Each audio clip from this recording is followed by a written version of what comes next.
مدن وزير وعصلات هذا وديارة عطوا كاترسن عندك غيرك الجمهورية الصومالي لان وكو سو دوينايا دغمada taleex mudane wasiir ku soo dhawow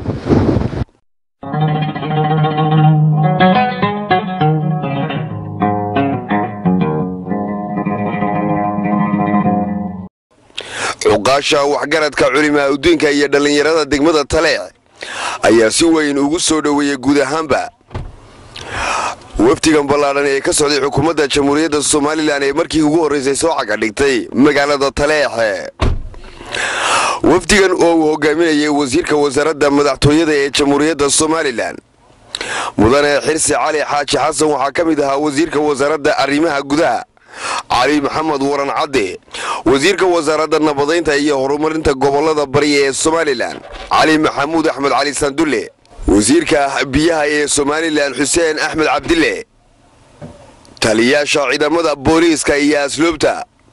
سريقوت محمد حسين فرحيرنا إيا سريقوت عبد الله فضل إيمان وزير وحيقان كوزارة ورفافين تايا وعيقالين عبد الواحد عبد القادر عبد الرحمن حلي بانو وعقرد يا علماء ودين كلا وكامدا قود أهم بسومالي لان إيا ديقان دا قبل كالصول هالدين غار كامدا وعقرد كعلماء ودين كايا دادوينها ديقان كالطليع وحانا وقورين هالكاسي كما هالدقاي إيماتي كحكومة جمهورية الصومالي لان مد كامدا وعقرد كأما وإسمدا deegaan kaasi taleex waxaana hadaladiisii kamid ahaa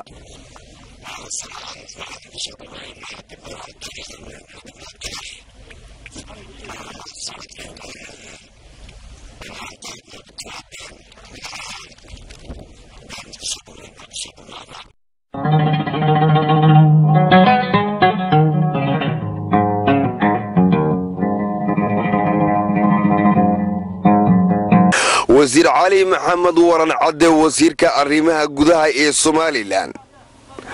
وكهذا أريمدين عن نبت قليدة هي إيمات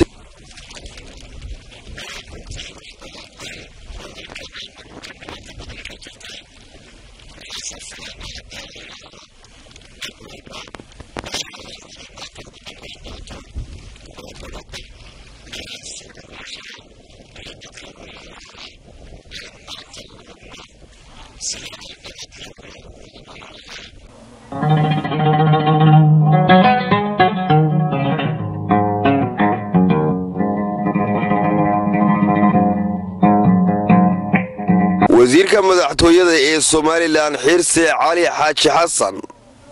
oo gabagabadii la hadlayay shacabka waxgaradka culimaa udiinka iyo odayaasha deegaanka taleex ayaa wasiirku waxa uu ka hadlay waxyaabaha laga maarmaanka u ah socdaalkoodan ee kowka isagoo wasiirku arrimahaasi ka hadlayana waxa kamid ah hadaladiisii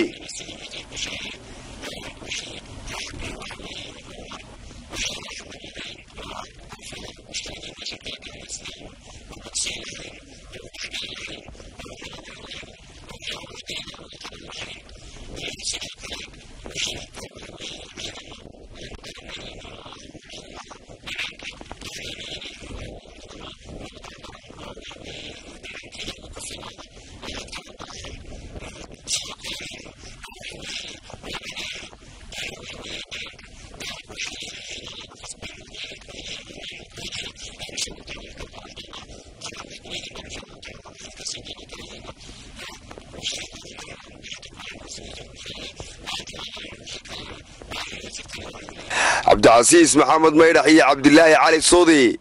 تلفزيون كقرن كالصوماليلان تلاحي